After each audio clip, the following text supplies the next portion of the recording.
Playing on that red team, they're trying to find me. They're always thinking I am in APT.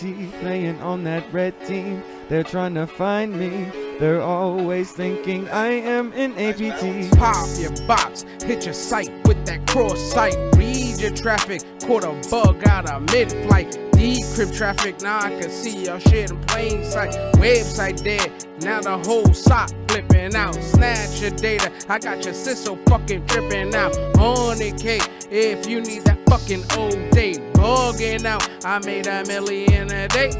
Hacker one, got me stunting in that rate. Playing on that red team, they're trying to find me. They're always thinking I am in APT. Playing on that red team, they're trying to find me. They're always thinking I am in APT. Yes, sir. Let's go. This is going to be an epic live stream. This is the Hacker's Mindset Sunday Conversations. I am your host, Marco Figueroa. And all the viewers, ask your questions. I promise you, I will read them and I will go ahead and ask our guests. In this week's live stream, we have a man coming all the way from the amazing island of Puerto Rico, La Isla del Encanto, Carlos Perez, who I met at ShmooCon a long time ago. He has made a huge impact in the hacking community with projects like Metasploit. His PowerShell Basics blog series is amazing. Carlos, welcome, brother. Happy to be here. Yeah, I am super excited for this week. I mean, at the end of the day, I will tell you this, sir. We were a little bit late because we were having such a deep conversation before even going on the live stream. I was like, all right, we have to stop and we have to get on there and have this conversation where I have a natural reaction to the things that you're saying because they were so amazing. So I said, hey, let's get on, let's talk about it, and let's do it. Let's begin. There's a couple of questions I have lined up for you. I'm excited. Guys, all the people that are tuning in, go ahead, ask your questions. I have all the chats up. I see people starting to come in. Ask your questions. I will go ahead and ask Carlos all your questions. I will make sure I state your name, and then let's do it. So, Carlos, can you let the viewers know your background and how you got into cybersecurity? Wow. So I got started in security, I would say around 99, 2000. I used to work for a local government agency that was in charge of the budget of the island. Mm-hmm. And they were also in charge of interconnecting all of the different agencies. So there was Nice. a project called PR StarNet, where they wanted to have every agency connected to the internet back then and have a unified Awesome. global address for emails and VoIP across all agencies. It was a very ambitious project, and I got hired out of college to work as a communications consultant for them to help set up everything there. And I remember they sent me to Florida in Orlando to a conference on security because they thought that security was going to be important back then. And so I go to the conference and start looking at all of these presentations of people hacking, doing all kinds of demos. The guys that were about to release the Hacking Exposed book, Steve McClure and the other people were there. And that's when I got excited about corporate security. Before that, at college, I got interested at the UPR for Bayamon on security because back then on the Baxes, if you want to show that you're kind of like one of the geeky guys, one of the good guys, one of the things that you would do in the backs is that you would write a program that would initialize to steal passwords in the backs, and you would set it up so when they logged in with a valid set of credentials, you would pop up a screen that you had to write in either C or Pascal to be able to emulate in the terminal the login prompt, and you were able to collect credentials from the shared system. So I was doing all of that stuff. I was doing a bit of freaking, but that was an infosec. That was just me exploring, learning, having fun. But that experience in '99, that was what started teaching me how to do more secure stuff. What Well, university you went to in Puerto Rico?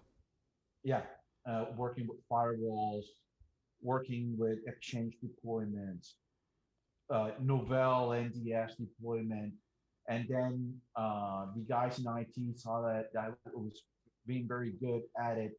So was the head of the agency. His name was Aponte, I remember, and they wanted to start testing the internal systems uh, before we even call it pen testing or red Mm-hmm. teaming or whatever.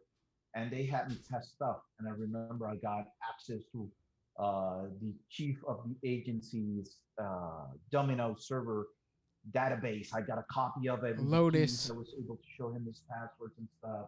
I was able to set up backdoors on MP4 systems and Novell systems back then. And from then on, my career has been doing IT consulting and at the same time doing security consulting, both on the infrastructure and the security side. And I think when my career took off, it was when I had a specific manager that told me, "Hey, Carlos," Mm-hmm.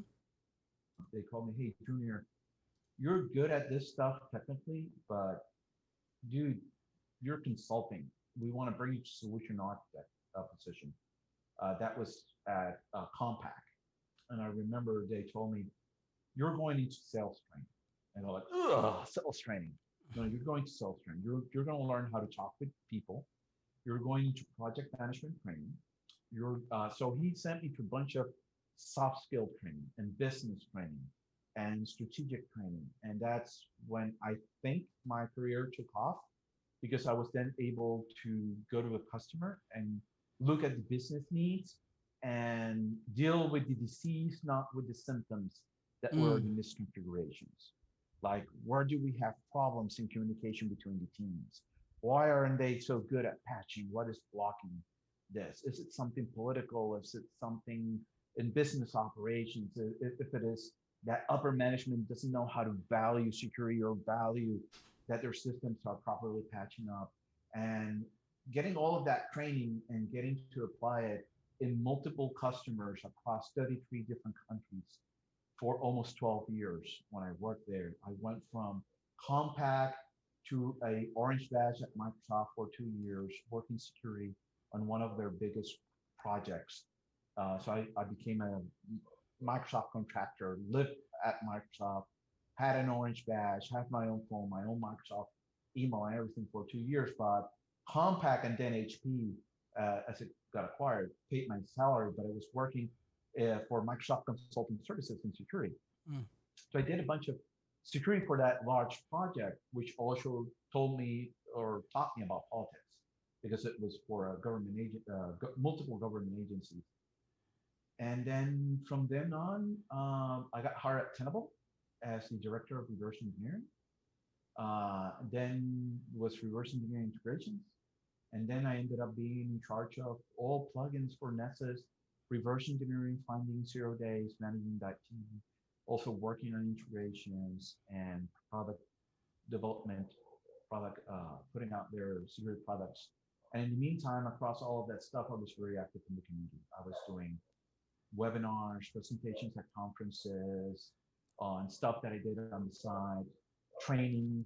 I was one of I remember when DerbyCon started, um, Dave Kennedy went to me and, "Hey, buddy, I need a favor." And I'm like, "Sure, whatever you need, Dave." And he goes like, "Can you be in the opening panel at the first DerbyCon?" I'm like, "Sure, dude. I'll be in it. I'll be honored. That sounds fun." "Awesome. Also, can you do training?" "No, can you do training?" "Mm-mm. No, no, no, no, no, no, no, no." I'm already pushing it because I back then I didn't like speaking in public. I got very nervous speaking in public. And you know, like, dude, already put me in the website. You're doing training. I'm like, oh, crap. So I did training, and I would say every year at DerbyCon, I did training. There wasn't one single year that I didn't do a training class. And I think I only missed two that I didn't present. Mm.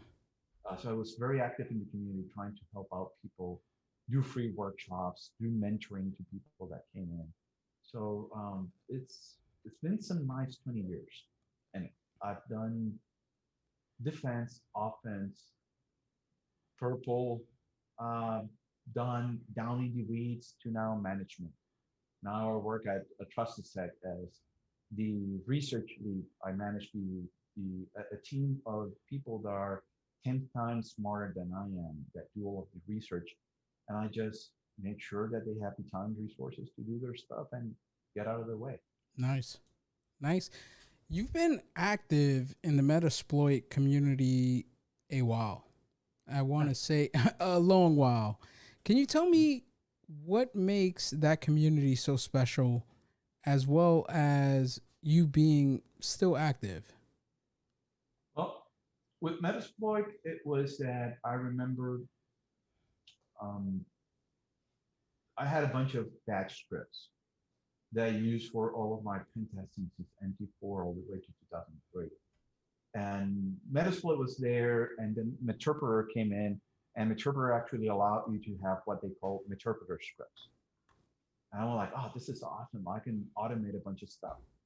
So I noticed that people were not using that feature. So I started adding a bunch of Meterpreter scripts to the point that I think I wrote publicly around 68 Meterpreter scripts Wow. that were in the framework at one point or another. And I helped HD with the migration from Ruby 1.A to 1.9 to 2.0.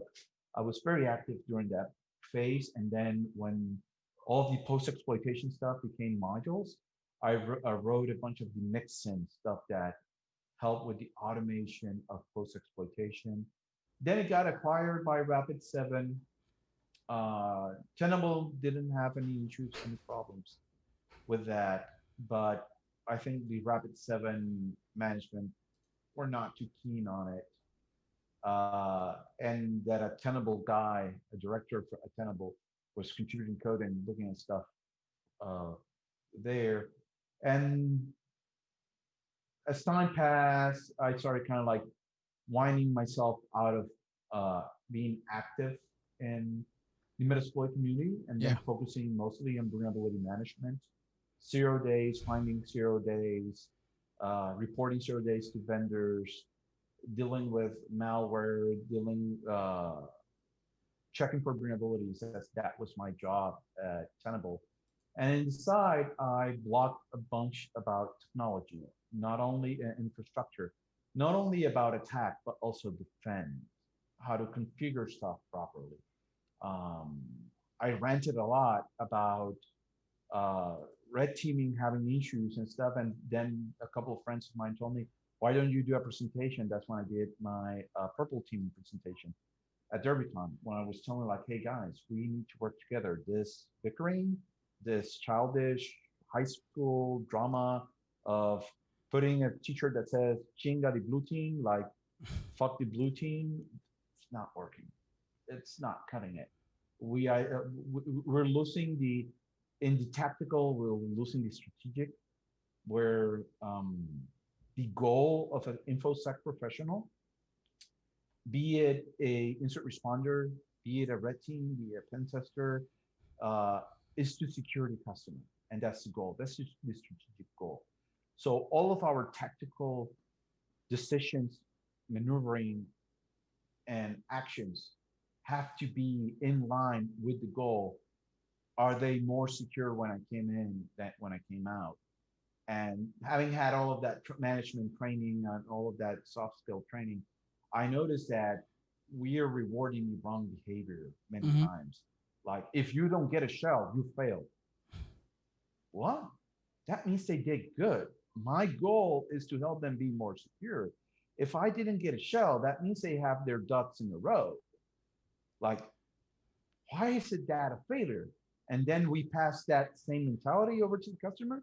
And now the customers see it as, oh, if you didn't get a shell, you're a failure. And we're like, no, Yeah. because you're kind of like pushing bad habits to us because people are going to behave as they're measured.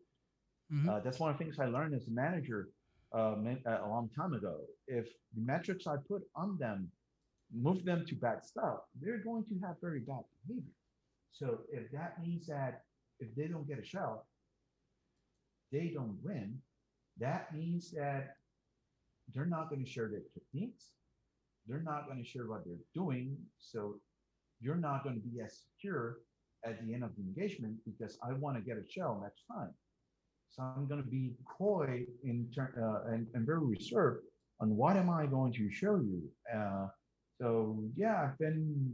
You can say that I've triggered many people with my presentations and comments from security when I was at Security Weekly as one of the co-hosts, active co-hosts. Uh, I hope to join the podcast again once all of COVID and my kids let me. Um,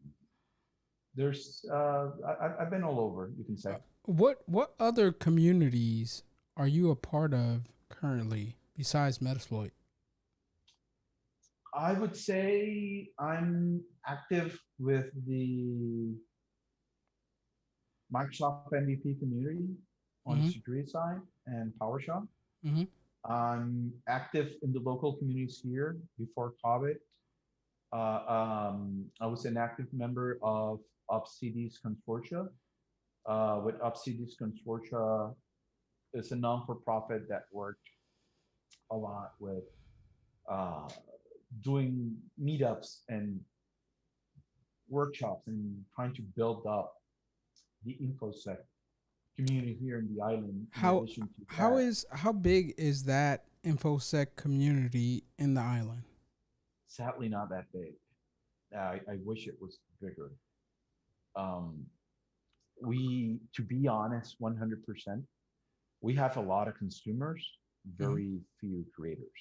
Hmm. So every time I meet or talk with some of the leaders of the non-for-profit, I was one of the founding members. Now I'm only an outside consultant. One of the things that comes constantly in our discussions is how can we build new leaders into it?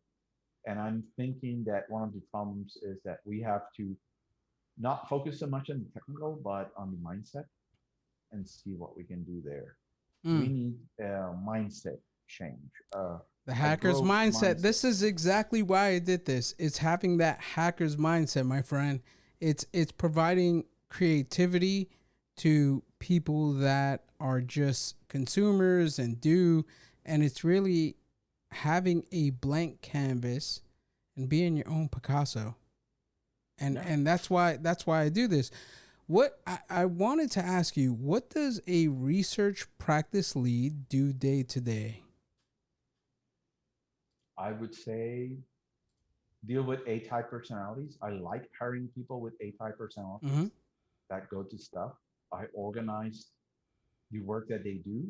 I make sure that they have clean plates to be able to do their work. I provide guidance on what they should do. Technically, they're like 10 levels above me. Mm, Like almost all of my guys are ex-agency guys from one or another three-letter agency. All of awesome. them. I'm the only one that hasn't been an in a agency guy. Nice. I'm not one of those. Or operationally in nation state type of defense or offense type of business. Um, so my job is just to ensure that they have the tools that they need, provide guidance, and specifically on the strategic side of stuff, and be there to support them. That's my main Nice. goal. Outside of that, I teach about or learn stuff, and I try to share it internally at the company. Mm-hmm. I remember bringing in the concept of lunch and learns, like to Mm, be able to spread OPSEC type mentality and tools and new stuff. I think I have a lot of friends in multiple consultancies, small consultancies. And I think that one of the problems that we're having is that we have a lot of small silos. So mm, if you've ever read the book, The Phoenix Projects, um, almost every consultancy out there that I know that does pen testing, security, either defense or attacking relation have a bunch of Brents, Mm. as you call it in the novel. Brent is the guy that knows everything, and when he's not there, that thing that he knows nobody else can do. And I think many consultancies have there. And right now in research, one of the things I'm trying to push for is that we break with that. That's why when we research stuff, we try to document it. We try to do videos on how to use the tools and make sure that knowledge is spread as far and wide as we can inside of the company to be able to get everybody in line because they're busy going into customer engagements. They're busy on a weekly constant basis. Like InfoSec consultants are one of the busiest consultants outside of the finance sector that I've Nice. seen. You have your auditors are constantly billing 70 hours a week. Hmm. Well, InfoSec people, they put in their 40, 50 hours and then through passion and because they like what they're doing, they're putting extra hours than reading or learning. And one of the things I try to do is kind of like spread a bit more that knowledge. So it's not siloed across the company. That's kind of like more a personal thing than one of my responsibilities as a manager, but it's one of the things that I try to do. Nice. What are some of the challenges you faced in your current role? I That's a good one. I think one of my biggest challenges is getting people to participate a bit more. Like research team inside of a consultancy is new. Hmm. There are not many, and just getting people to engage has been an initial challenge. But once we've got engagement, I think we're moving through. I think now in COVID times is the human factor, the different stresses outside of work, in addition to the technical side. And on the technical side is coming up with new ways to do emulation and Mm. provide more value to our customers.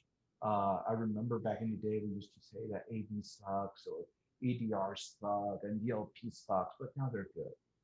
Now you need to adapt tooling. Now you need to write your own frameworks. Uh, Cobalt Strike is good, but it's not that good anymore if you're not able to learn it, tune it, build it.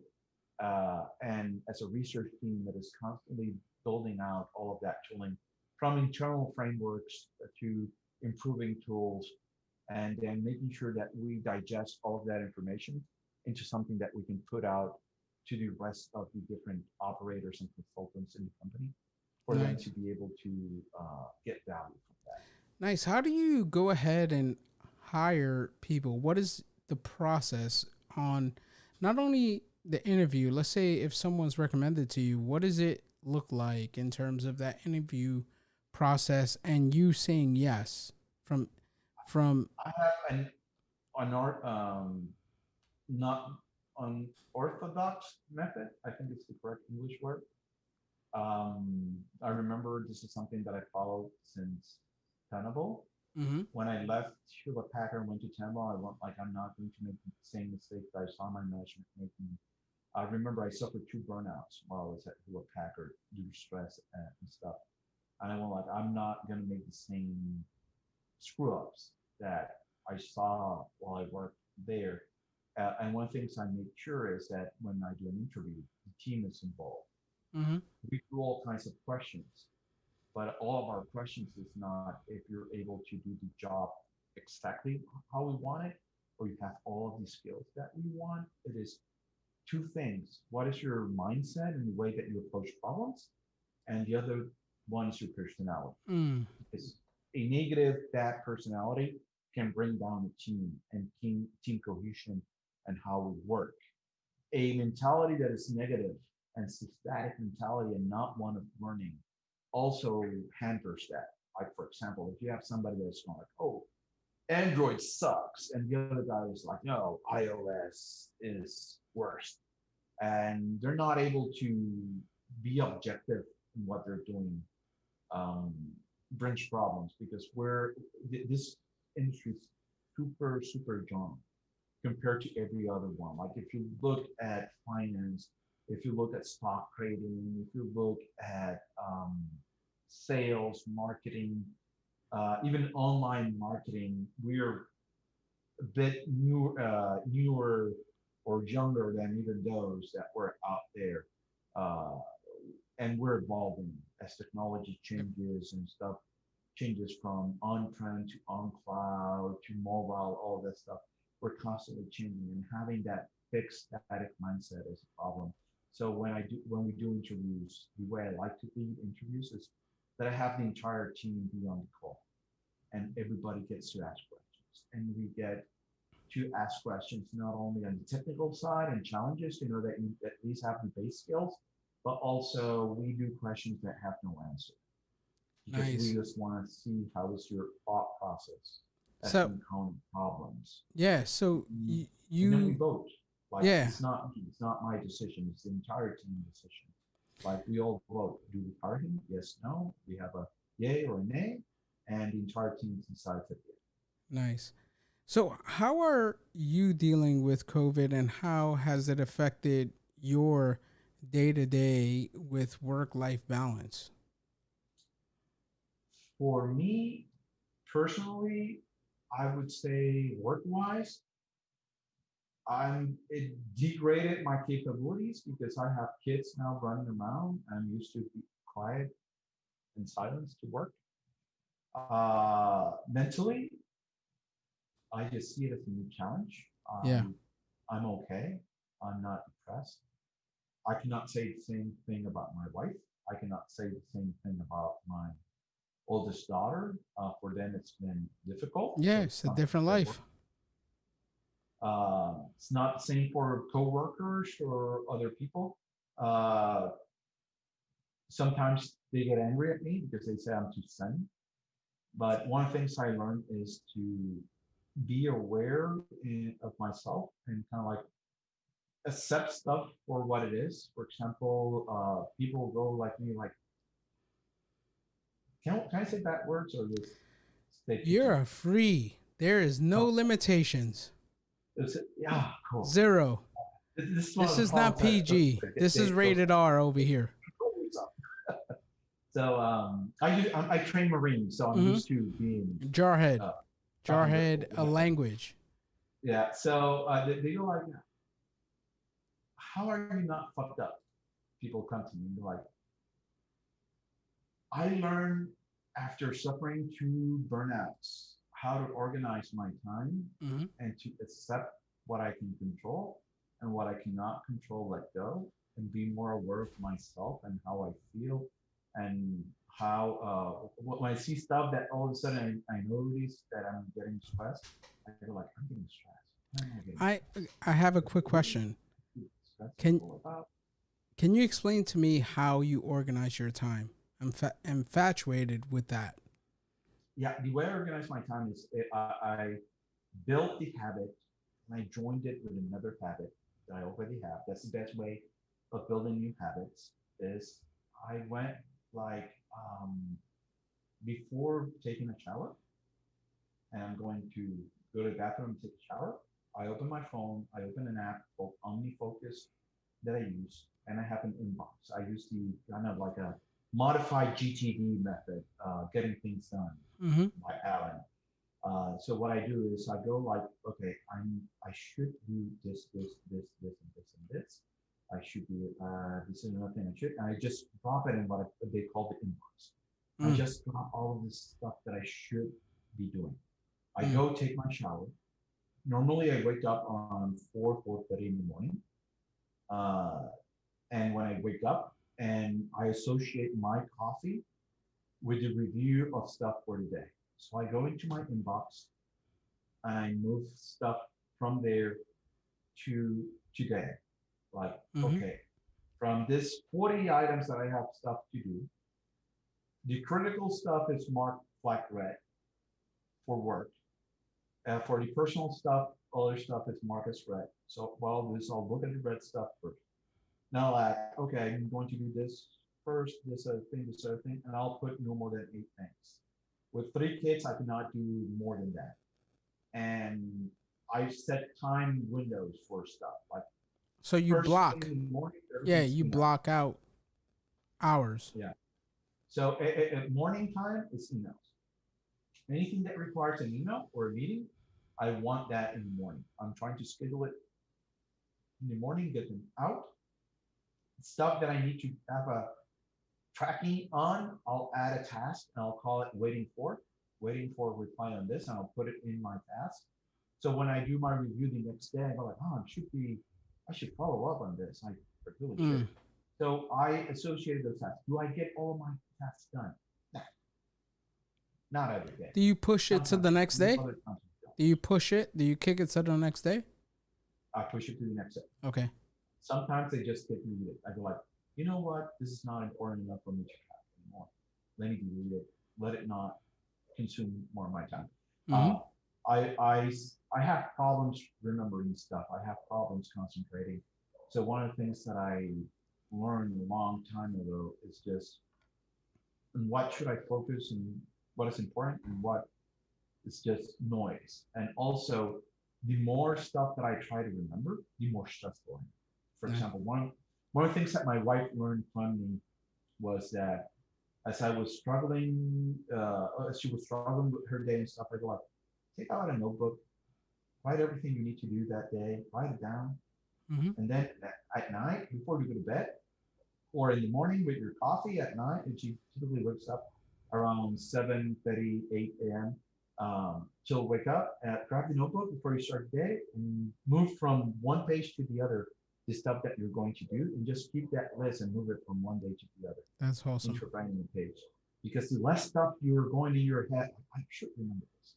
I should remember that. I cannot forget this. That shit stresses you out. Yeah. That consumes cycles. It has an open tab On in the paper, browser. you're freeing up cycles. You're freeing up your CPU. Do you find that you have more time to research and do things because of the quarantine and COVID, or less? Less? Wow. Less. Because I have to deal with my kids. Mm-hmm. I love them. They're not at school. They're away from friends. I have a 14-year-old, a 6-year-old, and a 3-year-old. And all of them need different times. All of them are going through different windows of growing up. My daughter is on the social side, and she wants to be accepted. She still thinks that getting likes and stuff is a reflection of her image, where I'm trying to work to ground her a bit more. So that takes a different approach. The little one doesn't have the concept of work, so he runs around and goes like, "Daddy, let's play. Daddy, let's play. Hey, Daddy, monster, monster, let's play." So I have to deal with that. And the 6-year-old, she's in that phase where she goes like, "I'm the boss. You do what I say, and when I say jump, you jump." And I'm trying to make her understand that that's not going to work. So during COVID, I have to deal with all of that stuff. And then my wife dealing with that stuff as I try to work, she has a lot of stress. So I have to help her out with the stress. And also, as a friend, I have very close friends that I check out time to time. And sometimes I'll spend an hour or 2 or 3 a week going to buddies and going like, "Hey, buddy, how are you doing this week? How's everything going?" Check-ins. That's awesome. How they're going and helping them out, because I know that sometimes I do feel guilty that I'm not as stressed as I should be Mm-hmm.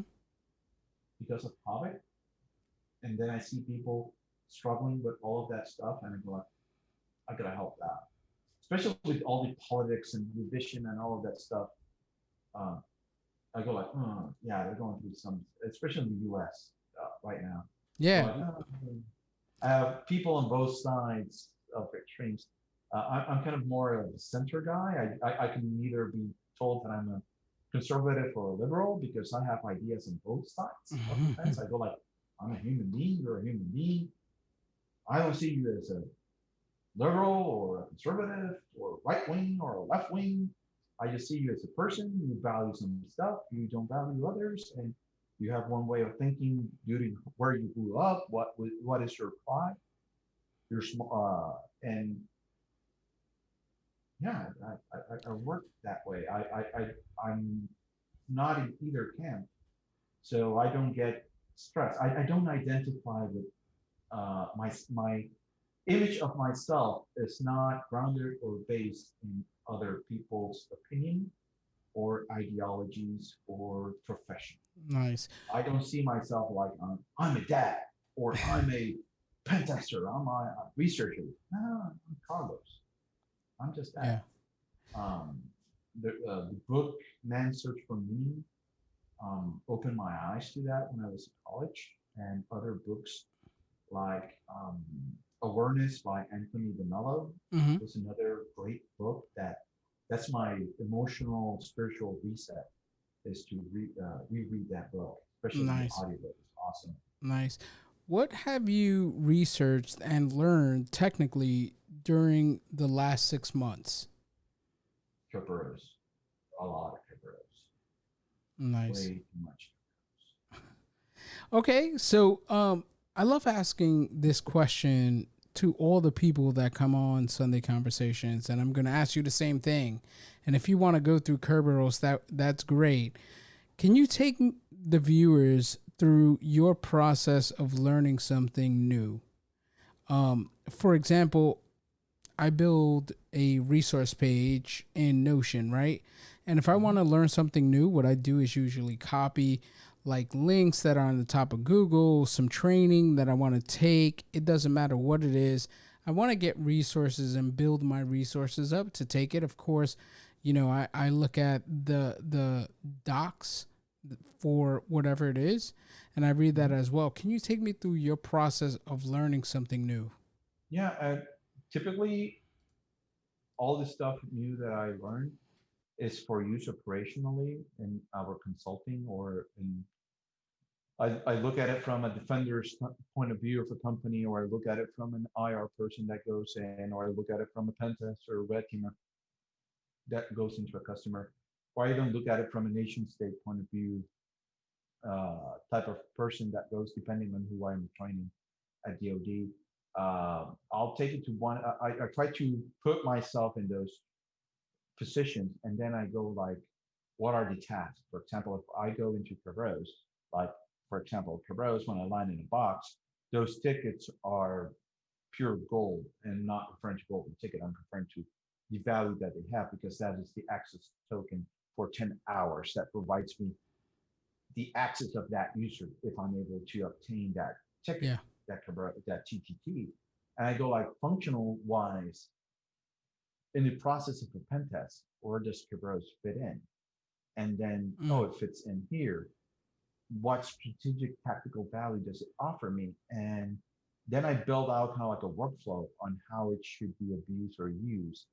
And then I validate that by just researching each one of the different areas and how it works. And I keep notes in different pages, either OneNote or Joplin, which is a markdown format. And then I try to understand the technology itself, how it works, and then I'll apply it to tooling. Like, oh, I'm going to obtain a Cabros ticket. How do I do it with Impact? How does it differ from Rubius? mm, How does it differ from Checkio or a Minitats when I get that? But since I'm a security professional and the security of my customer is the most important because I'm keeping that strategic goal mm-hmm. up there, I go like, what are the AOC? How can I block this? How can I detect it? Because when I use any technique, I want to be able to provide my customer, here's the IOC so this won't happen again, or here are the IOC so when I do this, you're going to be able to track me so Mm. you're more secure. It's providing that Uh, value. exactly providing that value because that's the overall goal professional is to make them more secure. That's why when people go like, I'm releasing this awesome super tool, and you ask them, what are the IOCs? I don't care. That's the defender's job. I lose respect for that person. Or when they find a vulnerability and they're going like, oh, I'm going to use this for 6, 8 months, and then I'm going to tell the vendor. I'm like, isn't your job to for those 8 months to help those customers be more Yeah. secure? And you keeping that vulnerability secret is not actually helping them. Oh, but I Yeah. get a chow. I win. Yep. Yep. Is I providing have some that conflict value. there. Probably some people don't agree with me. Some people are probably very vocal right now at me when they hear this. But hey, that's my point of view. I respect theirs Yeah. because they're measured by getting a show, either by their manager, either by the customer, or either by their own cognitive self that this is how I measure myself. If I'm not able to get a shell, I fail. So I do understand that. I respect that, but I don't agree with it. Hmm. But doesn't mean that I devalue or diminish your point of view on Yeah. Who has mentored you over the years to get where you're at, and how did they help you to provide that value in your life to get technically as well as emotionally and that life work balance as we've been discussing? Who's helped you get there? That's a good one because if you, if I try to think of one single person, there's none. There's multiple, Mm-hmm. and both good and bad. There's people that I see that have one piece of their life together, and I look at it and go like, how did he do it? How does he approach that? Mm. Um, and there's other people that are really fucked up, and I see them repeating the pattern again and again when they know that it's not working, when Mm. they know that it is triggering all kinds of stuff, and I see them keep going down. I go like, yeah, that's a reminder I should not go there. Mm. For example, I'm a very OCD person because uh, something that I don't share a lot is that when I was born, I lost oxygen. I got wrapped around, and Mm-hmm. they had to do emergency C-section, and they had to revive me, and there was a bunch of problems, and I suffered brain damage. Mm. So if you see me pausing or looking to the sides very often, is that I have problems concentrating. Mm. I struggle a lot. I gotta force myself. Even when I'm speaking right now with you, I'm forcing myself, willing myself to concentrate on the subject and execute and deliver on Mm. it. And the way I've been able to cope with it is just working hard. Um, so I got to be very careful because when I want to learn something, I got to become compulsive on it. Mm. So that's why I don't drink, Mm. because if I drink, I know that my nature can take me over to be compulsive on Yeah. it. Same thing for negative stuff. Like if I stop taking care of myself because I want it easy, I know that that's a slippery slope where it's easier to do harm and do the wrong things than to do the right things.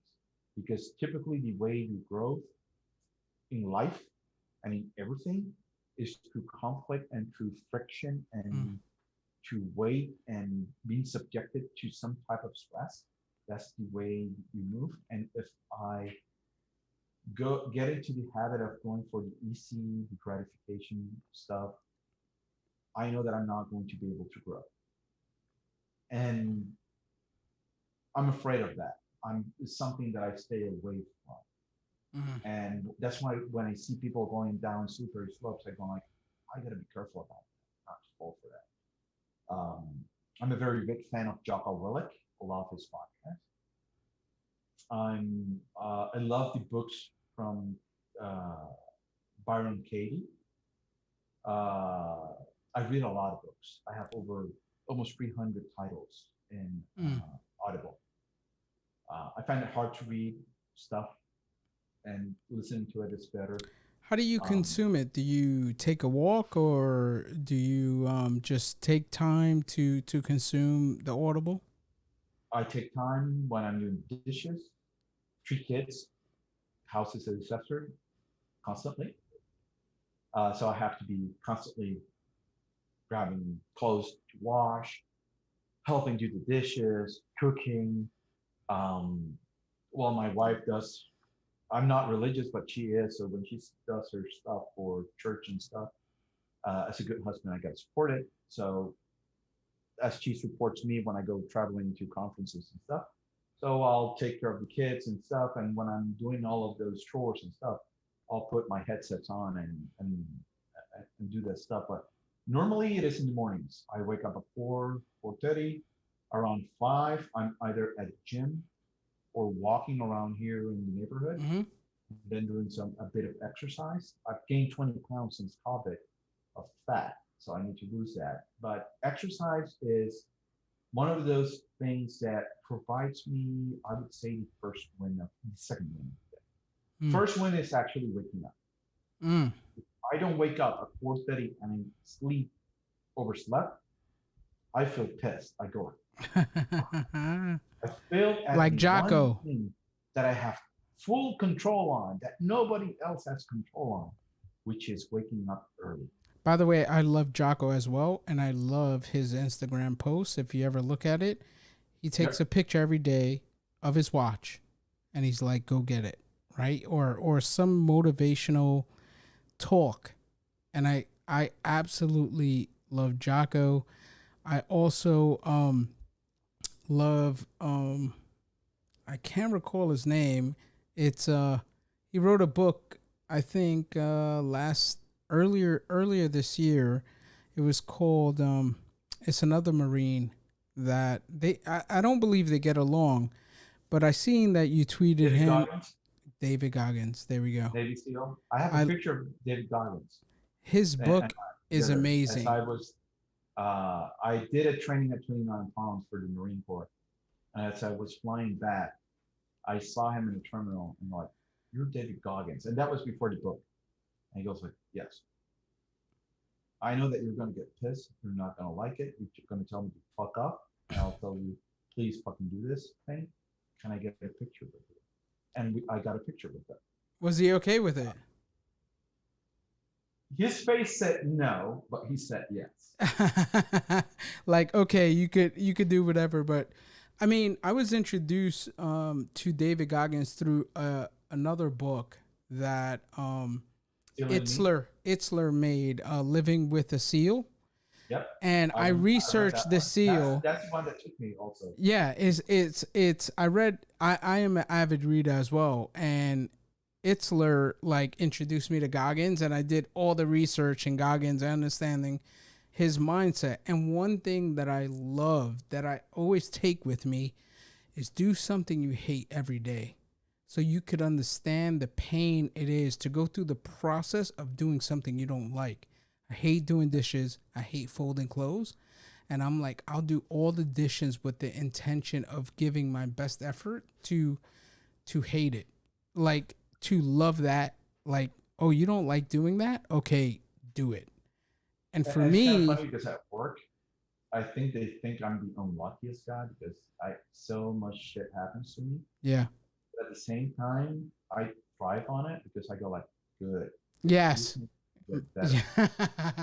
That is the Jocko mentality. Good.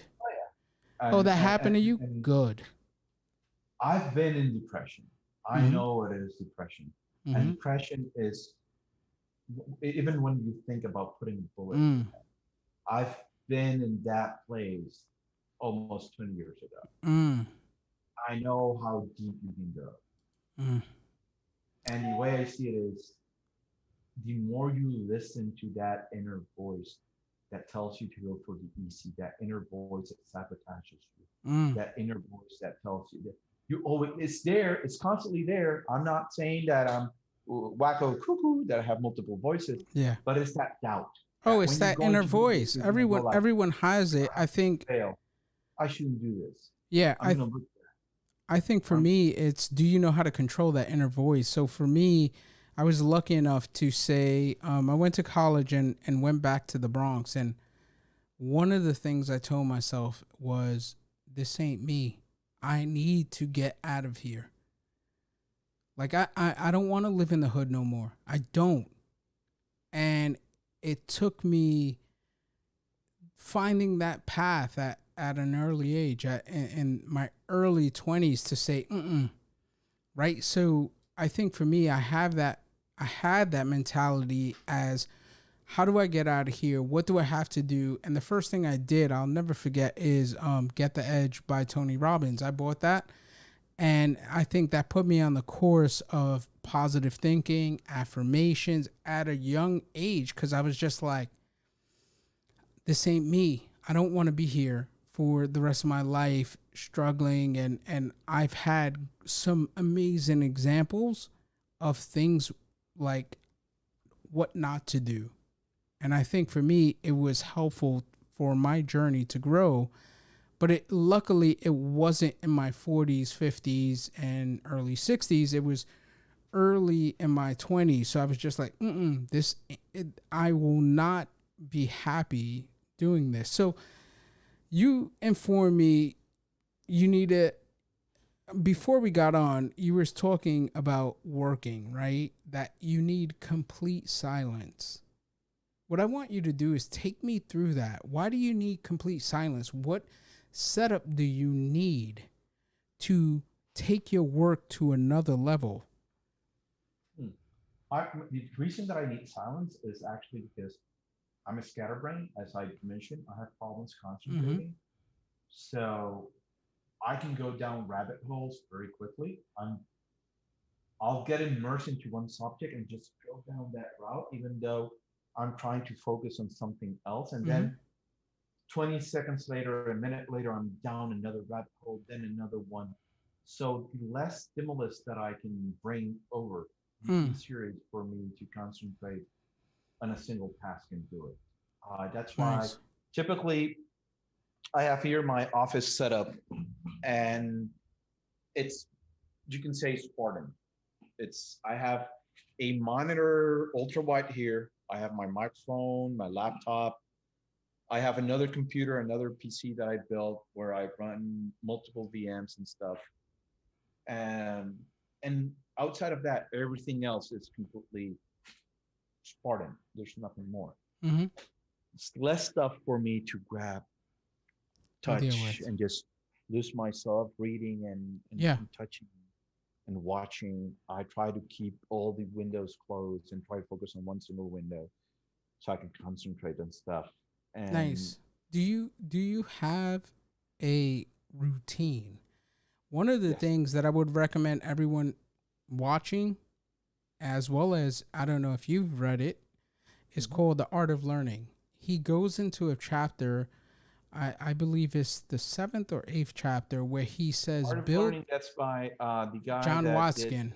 Was he chess? Yes, prodigy? absolutely. Watson. Josh Waitzkin. Yep, Waitzkin. Exactly. So he goes into building a routine to get into the zone, right? And I want to ask you, do you have a routine to get into that zone? Yes. My routine's constantly changing. It will depend on the week. Yeah. My wife's gonna hate this. But if you pick that time of the month, okay, that means that for 1 week, my routine is doing everything I can so she has the less amount of stress possible. Happy wife, happy life. You know what? I will have to say we have to go offline, and you have to teach me the ways.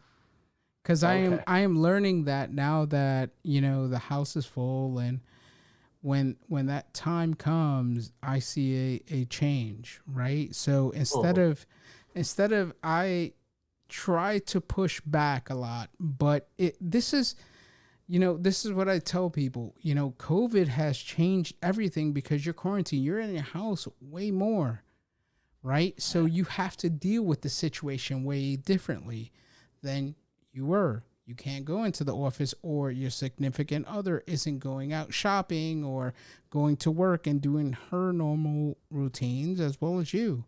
Yeah, this is my office. That's her office. Okay. Yeah. There we go. She's across from me. Yeah. So this is what we're dealing with. And it's awesome that you share that, because it is different. What we've been going through is unprecedented. And this is why, for me, I've created this live stream. I started doing it daily, and then some life happens, right? When COVID happened, I was doing this every single day, and I did it for 48 48 days straight. And then I was like, I oh, bet you loved it. it was a little stressful, but then it came to the point was like, I can't sustain this every day because I'm transitioning into this new life. But everything for me has changed in a good way. But at the end of the day, what I do know about myself is that you must adapt. You must figure out and must analyze and create a retrospective of not only the week but the day. So that's how I've dealt with this new and, and transition. and when you have one mindset and the other person does not, that means that it's an extra burden or extra effort that you need to put in to be more understanding that the way that they see things is not the same way as you. You know, the more that I do these live streams, the more and more I get a lot of insight on how to deal with different things, because what I know about myself is that I'm dealing with those same things or issues or things that pop up as other people. And what we do is we don't share as much because we're not aware that they're going through it. Yeah. So what I know now is like people are going through it, and I'm trying, instead of dealing with it. And a lot of what I've see like on Twitter, and we're going to go into consuming stuff, is I see the negativity and see the pain that people are going through, and I'm like, I've been I've been seeing it for a while, and they're not as self-aware. But before going into that, because I do have a specific topic on that, and we're going to go into that deeply. How did you find your path in cybersecurity? I know you was going through, you said, you had a boss and then you did training, but how did you know this is the route that I'm going in? I think I measure my route where I see that I'm able to provide value Mm, professionally and personally. It is where I see that I had a struggle and I was able to get growth and was able to feel challenged and be able to accomplish something. mm, That's why I rather see myself as a information security professional when it comes to my work, rather than a red teamer, blue teamer, or researcher, mm. because I'll switch depending on the need. Yeah. Uh, for example, right now at research, when the blue team needs something, my team works with them on it. When red team needs a new tool, we build the new tool for the red team. When the pen testing team is not able to get a shell, my team develops a new obfuscation tool for them. Hmm. So not having those, in Spanish it's called gringolas. Um, in English it's Blinders, called blinders, horse blinders. horse blinders. Except not having those blinders on that say I'm a red teamer and oh here comes the blue stuff, Hmm. IOC, oh IOC backward, ugh, oh forensics, ugh. Uh, Not having those and being open, you need this, let's get it done, let's work on it. What you need, let me learn it. Give me context. Give me context. Why do you need this? How does it impact? Okay, that context allows me to kind of focus better on the technical side. Let me translate that to my guys so they know what specifically do we need, how do we break the task. Let's get to it. Having having that flexibility in my mindset of not seeing that if I have to do sales, I'll do sales. If I have to do marketing, I'll do marketing. If I have to do whatever I need to do, I'll do it. And not imposing myself those restrictions, those blinders. I think it's what allows me to move through my career. For example, uh, 2 weeks ago, I was talking with a guy that has a startup and he's going at it and he's going like, oh, I'm going to be offering consulting on this side on um, uh, an infosec. I cannot give too many details. And the first thing I go like, Your people are the assets. Make sure that since they're your assets, and you told me they're your assets, that you have a training and growth plan for them professionally, not in position because you're a small company. You cannot make everybody VP or director or whatever. But at the very least, define with them every quarter training if they need it and help them get it. Invest on them. Another thing, make sure that you don't have small ponds of information and make sure that people share information. At the end of each engagement, gather what are the lessons learned and put them in Confluence, put them in a wiki, put them in whatever you want, but collect those Nice. and help that at least do a process review every other month. So you're able to collect all of that info and feed that into your process to be better, to be more effective. If you guys take a training, best way that they can um, internalize all of that information is have them do a bunch of lunch and learns, of have them do one single day webinar internal. All depends on your workload. It's easier to do lunch and learns because people can grab lunch and just eat it there while they're listening versus a full day and then consultancy. So, but do have them teach it out. Do have them document some of those processes that they learned from the new training, because that will cement that knowledge in them, but also make sure that if they leave at one point or another, that information is not lost with them. Empower them in decision making. So when you're making a project, get their feedback, their opinion. Doesn't mean that you're going to do it, but at least get feedback and use that. For example, in this case, I was telling him, you have to remember that right now, if you look at pen testing or red team, they're a dime a dozen. There are a lot of consultants that do pen testing, and there's smaller group, but still quite large at that's right. All of them focuses on these symptoms. Move into advisory, move into remediation, move into somebody that can go in and look at the business process, business interactions, and build it stuff. I remember telling you, like, there's a book, a military leadership training, not training, a book on leadership that's military based. It's called Team of Teams by Stanley McChrystal. Read that book. Learn how he had to adapt to an ever-changing environment. That is InfoSec. InfoSec is constantly changing. So the better you are at changing and adapting, making sure that your guys from consulting knows what the marketing guys go through and what they have to learn and all of that stuff. And the better you are at that, the more efficient the team is, the better you're going to be able to adapt and better to execute. When you look at it, I didn't talk jack shit about security. Everything was how to do processes, how to work in the company. That's one of the things that passion me is how to just be better at what you can do, because you can adapt it to even being a guy that sells 3D printers or sells whatever widget, whatever you want, and applies to security, because at the end of the day, we're dealing with the human factor. The reason that the machine is not patched is because a human didn't patch it.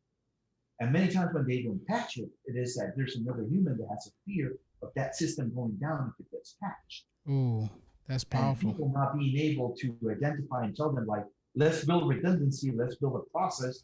So when we pass that risk, that fear that you have gets addressed. Or maybe it is because that person and this other person don't talk. They have a bad relationship. There's politics. So yes, that is the problem. That is the disease that you see in the business that is being reflected as the symptom in the security side of a control or something being done badly. That's why I've moved quite a bit away from the technical into more on the human side and how people think, how they interact, how they run the business.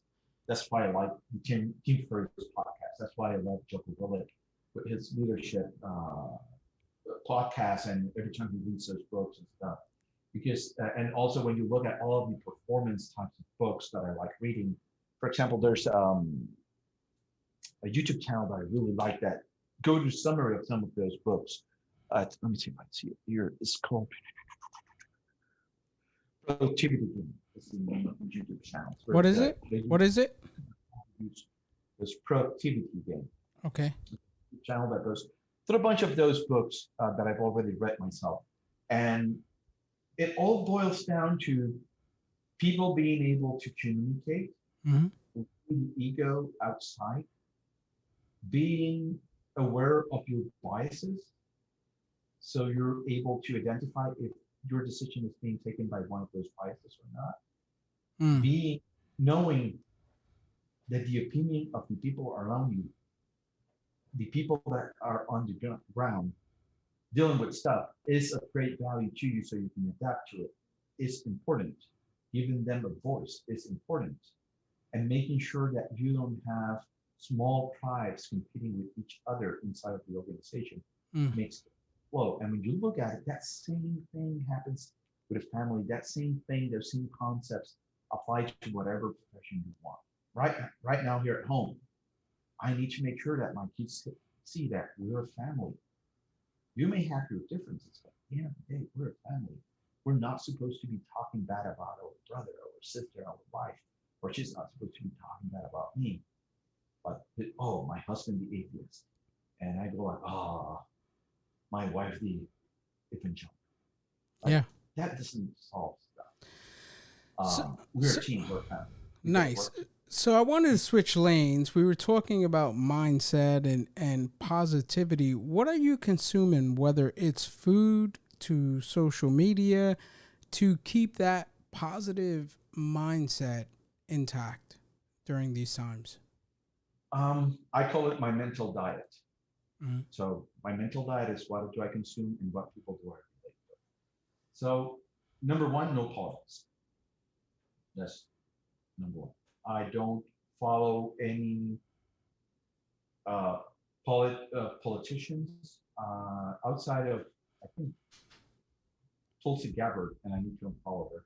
Mm-hmm. It's the only position I follow. Um, John McCain, but he's dead. I follow those two, and I need to make sure I don't follow those. Um, no politics, no religious stuff. People get too for Yeah. religion, Fired and up. I'll say their politics. So I try to focus on people with positive mentality, Mm-hmm. and a mentality that, oh, this sucks. I'm gonna work hard and I'm gonna get far ahead. Oh, I'm not supposed to be entitled. I'm gonna earn this. Oh, the world sucks because it's not fair. Life's not fair. Nature's not fair. Why should social groups should be fair? Like I think social media, internet makes us believe that we have this giant community of 100,000 people, and people in it should all be behaving the same way. And if not, the community is nuts. The community is problematic. No, we live in small tribes, and we build those in social media. So I try to build my own little tribe in social media of people that have positive attitude and work hard attitude. As mentioned, I follow Jocko Willink, I follow David Goggins, Team Perez is another one that I follow. Um, and then based on their podcast, I listen to books that they recommend, and I go in Audible every time I get a new credit. I put that into my library for when I'm in the elliptical, I'm walking. I look for those books that they mention, and then I go in and follow those. And then books that resonate with me, I follow that person. But typically, outside of one or two YouTube channels, like the one I mentioned, the productivity game, Jocko and stuff, I keep it very simple, very small, because the more noise that I bring over, the more stress I get, Mm-hmm. the more anxiety it brings. Uh, for example, I have a friend that is dealing with depression, Mm-hmm. and we were talking. And I said, "Do you have Audible?" He says, "Yes," and he sent me a screenshot. And all of his books are the recent ones that came about Trump. And you're Well, like, dude, you why are are you what reading? you consume. So he's very liberal reading those books, and then he gets anxious because the world's falling apart. Like, why do you read those? And then I Mm. have another friend. I used to be a tactical instructor. I used to teach close range gunfighting, and he is from the other spectrum. He's not. He's very conservative, and everything he's reading is about boogaloo and um, HN, all kinds of conspiracy theories, and you're Yeah. like, oh, this other thing. You're like, why the hell are you reading this? Like, you're feeding your own anxiety. You're feeding, like, you're telling me that you're not sleeping. You're feeding Mm. that things that keep you awake at night. Mm. Like, does any of that stuff, right? Right now, somebody that I like, his name is Yuri. He used to run the Red Team podcast. Yuri used to post a lot about books. I think he runs the capabilities group consulting, and he posted a picture of a book about climbers that resonated with him about climbing. He likes climbing, mountain climbing, and it talked about a climber focuses on everything 5 feet around him, and that is his world, and he doesn't think about anything else. In my life, outside of my home, should I be worried if Trump has COVID or Biden is probably corrupt or not?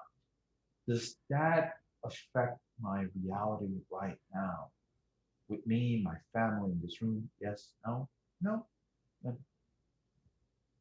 I won't give it a second thought. It's not a priority, so it should not be in my mental. So I try to keep my diet as lean as possible from all of that stuff that does not affect me immediately or the people I care about. Yeah. Like, It's I have friends who are of color in the US. I have friends, family members in the US who are cops. So all the Black Lives Matter, I look at it being Puerto Rican, being I've experienced racism in the US. I remember at DerbyCon not being able to go South Street because the security guard was asking me for my proof of citizenship. And if I didn't have it, I couldn't go down to Don Street and getting blocked. Well, at one of the Derby cons. I remember going in San Francisco to the Italian area and going to a cafe, start speaking Spanish with another friend, and the waiter asked us, "Excuse me, sir, where are you from?" I said, "I'm from Puerto Rico." And they take the cup away from the table and says, "We don't serve Puerto Ricans. Leave. Go out. We don't serve your kind." I know how it is at another event in Kentucky, me having dinner with a friend and we're talking in Spanish. And the lady in the next table looks at us with pure hatred, mumbling under her breath. And what we could uh, make out is like, "You're trash, you're scum," as we're eating. And we're like, "What's wrong with her?" And she was visceral, angry at us because we're speaking Spanish. So I experienced that stuff. So I do identify with the discrimination. My grandfather's black. My mother's mestiza. She's a mixture of black and white. So I do identify with all of that racial stuff. yeah. I saw my mother being discriminated by her color and for being Puerto Rican when we went back to her neighborhood in New York. Mhm. To identify at the same time, I have friends who are cops, people, family members who are cops that, and even people I've trained that I know that will give their life in a second for the citizens that they protect. And they're going like, "We have bad cops, but the system's as fucked up as the other side as it is here." So it's interesting. That's why I'm careful with what I feed and don't feed. And when I look at stuff, I know this may sound like right wing stuff, but media, when you look at it from a normal point of view, even you can find it in InfoSec, like when we put names to variability. So this variability is this sexy name over here. Let's market it. Let's pimp it up before we make it public. and then it goes public, and you look at it, and go like, well, that was it. That was a vulnerability that you pimped for 2 weeks that I clicked on and watch and follow and waiting for it to work. Same thing with media. They get clicks. How we go back to the concept that I mentioned. People will behave how they're measured. How do you measure nowadays many of these news sites? By clicks. And Yeah. clicks sell ads. So they're going to put the title that they want, that is the most inflammatory title for people to click on it to get ads. Do you meditate? Influencers are going to say whatever they want just to get and to pipe that Yeah. seconds before you put that to finish watching the video to get you to click on it. So you got to be careful with all of that stuff. Yeah. Do you meditate? But in the mornings I do go and I try to be thankful for the stuff I have, Mhm. because I know that one of the problems that we have is that we celebrate the negative. We don't celebrate so much the positive. We can Yeah. focus and build up the negative stuff. Like the other day, I got hit by a car, and it hit my car, and I have damage. I have $5,000 now that I have to repair my car. I'm like, oh, crap, this sucks. But at the same time, I go like, you know what? I'm alive. Mhm. The other guy's alive. We're both okay. It's only a car. It All is. good. I completely agree with you. It's a complete mindset. A lot of times there's two mindsets. One, a glass of water, a cup. I would just say, looking at a cup, there's that half cup empty or half cup filled, and it's being thankful. And it's something that I think I shared on the live stream last week. It's waking up and saying, touching my heart, and just be like, thank you, heart. You didn't take a break last night. Yeah. I appreciate remember at the beginning of you. Hobbit, I burned out. And Really? I didn't burn out because of Hobbit. Mm-hmm. I burned out because I was trying to build PPE equipment for nurses in the hospital. Mm. It was 3 months of me setting an alarm, waking up 2-3 times a day, at night, coming down to 3 different 3D printers, taking out their build plates, popping out the shields, putting it back in until it start printing again, and going back to bed. Mm.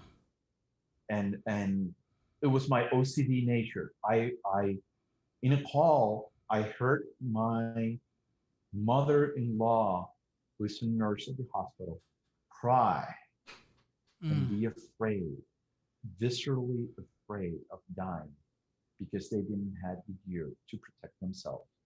And a coworker got infected and in a couple of weeks died because of it, another nurse. That triggered, and it became OCD, compulsive on it. And every day, even during meetings, I would be with a spatula separating the stacks of visors. And then during lunch hour, I will be propping boxes and putting all of the visors in and getting them ready. And then every Friday, I would drive down to the hospital and deliver. I made over 1,000 face shields myself. Wow. Here at home. My wife was angry. The entire room stank of melt plastic. 3D printers printing day and night. It was a lot of noise. And then many times at night, I was repairing printers because they were printing 24/7. Yeah. So they were breaking down. But at one point, I went like, I heard myself tell myself, dude, you've done enough. Mm. Over 1,000 face shields. Over 1,000, you covered all the nurses, plus personnel in laboratory, personnel in billing that deal with the exits and stuff, personnel that do the escorts of patients out. You've covered everybody. You've done your part. How many cases does Puerto Rico have of COVID? Good question. I don't know the number because I don't follow it. Okay. You just knew. You just just not be knew stressed. that. No, that's fine. That's fine. I don't want you to be stressed. Go ahead. I just wanted to ask because, I had family members today, and I was telling you this before we went on the live stream that there was a gathering, and I completely loved that all my family members had masks on. And it was Yeah, like, we've had almost 700 deaths so mm-hmm, far. mm-hmm, So for an island of 2 million, that's not a lot. mm-hmm. We've had over 50,000 cases Wow. Okay. in that. Yeah. Wow. So yeah, after Maria, the island went from being almost 4 million people to down to 2 Two. point something. They exited stage Yeah, right after Maria. And what made you stay in Puerto Rico after Maria? my daughter. Okay. My daughter, it's kind of funny. Maria hit when it was in Derbycon. Mm-hmm. I spent almost 2 weeks trying to get back. There were no flights until I was able to get back. Then, after a month and a half, work says we're moving you to Florida, temporary housing, so you can work from there or work remote. So Tenable flies me over to Florida and staying in Florida. And I'm talking with my wife and saying, we like it here. Why don't we stay? And my wife said, it has to be a family decision Mm-hmm. between all three of us, the oldest. The two young ones, they don't care. But Yeah. us, the oldest, it has to be. My wife was a yes. I was a yes. We're talking with my oldest, and she goes, no, So it had to be a unanimous yes. yes. And she speaks, her Spanish sucks. She Mm-hmm. speaks better English and Spanish. She actually speaks Spanish with a very American accent, a heavy accent. Everything she consumes is American. Uh, but while we were in Florida, she had the Puerto Rican flag. She was listening to Mark Anthony every day. She was repping. Oh yeah, she became the most Puerto Rican of Puerto Ricans you can ask for. And she goes like, you know what, Dad? That's where I was born. That's where I want to live. And we moved. And we moved back. Nice. Nice. So I have a question for you. What is next for you? And where do you see yourself in the next 5 years?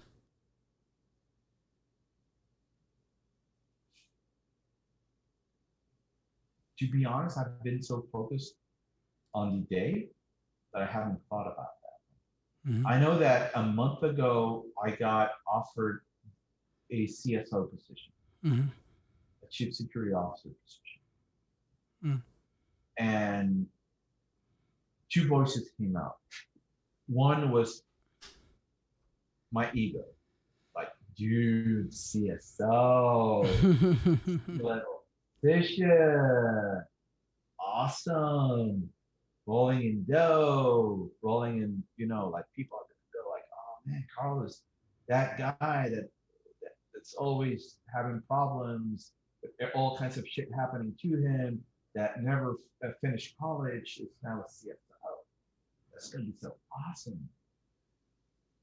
And then I go like, that means a lot more work, a lot more responsibility. My wife sometimes struggles with, a couple times, my daughter struggling with political stuff in the US, which I don't get because it doesn't affect us directly that much. But social media and how she's addicted to social media in these times, and people she follows and listens have really amped up her anxiety around all of that stuff. So I'm like, do you really want to be in a position where you're going to be more stressful and not there for them? Mm. Like, what is your priority right now? My priority is my kids. Like, do you really want to be a CSO? I'm going, I don't know. As long as I'm happy with what I'm doing, I'm able to do my hobbies and stuff. I can go to the shooting range and shoot. I can work with 3D printers and build them up, and then, oh, it's printed perfectly. Okay, let me break it all down into parts and let me build another one from this one until I get it to print perfectly. Or now my new hobby, woodworking. I'm gonna, this tables I build them myself. Nice. My wife's table, I did it myself. Shelves over there, I did it myself. As long as I can do my hobbies and stuff that doesn't have to do with technology, but I can relax, I'm okay. I don't need to live a position. I don't need to be director. I don't need to, none of that shit. if I have enough money to live by and provide for my family, and let's take a vacation here and not worry about putting food on the table, but just like, hey, we have food. Oh, it's not fancy food. I don't care. It's still, That's what's I'm up. okay. I like To that. be honest, I haven't thought about nothing grander outside of that. I think my only goal, immediate goal, is how can I provide value for my coworkers, for the company I work with, and how can I keep providing for my family. As long as all of that stuff professionally, I feel like I'm of value, and to my family, I am of value. I'm okay. Nice. Well, Carlos, thank you so much for your time. I greatly appreciate it. Man, do you have any last words for the people that are out there watching? Hmm. Be aware. Have some insight into yourself. Mm, I think COVID is the time for us to admit that we have biases in the decisions that we have. Learn that community is not everybody we follow on Twitter or Instagram. Community is that small group of friends that we interact with. mm, Um, and question stuff like, hey, we're putting out tools out there, but we're helping people. Look, I've done IR. I've seen my own tools hit a hospital. I've seen my tools bring down complete systems in a hospital, and seen ambulances come in with patients and have to turn back because my tools were used to ransomware an entire hospital. That's why I don't put out my tools anymore. I still build them. I build them. I share them with friends. I share the IOC set techniques with customers. That's why I typically talk about techniques and not so much about dropping tools. Because let's admit it, when I release tools, and many of my friends release tools, we do it for ego. Like, hey, look at me. It's a tool. It's awesome. That's one of the main reasons. The other one is for companies. Oh, this is marketing. Oh, we're putting it out there. Oh, yeah, we're competing with X and O. Like we're competing with both of them. Awesome. They put out this tool. We should put out a tool. Does it provide value? Yes. Does it provide more value than harm? No. And that has to go with our biases. What makes me happy? What am I doing? Does it really make sense? Can I do it differently? And I think that type of thinking where you do that introspection and analyze your biases and you try to be part of, and that is a try, and just that other people can have a different way of thinking, I think you're going to be less stressed during these times and more relaxed. I agree. Yeah, I think we need a bit more of that, of grounding ourselves. Like we're talking about another friend of ourselves that likes grounding himself, like and how that helped him. We need to ground ourselves a bit more. Awesome. Well, thank you, Carlos. I greatly appreciate it. And everyone viewing out there, this is Sunday Conversations. I hope that you gain some sort of value from this because I have. And next week, another guest. Thank you, guys. Have a good week.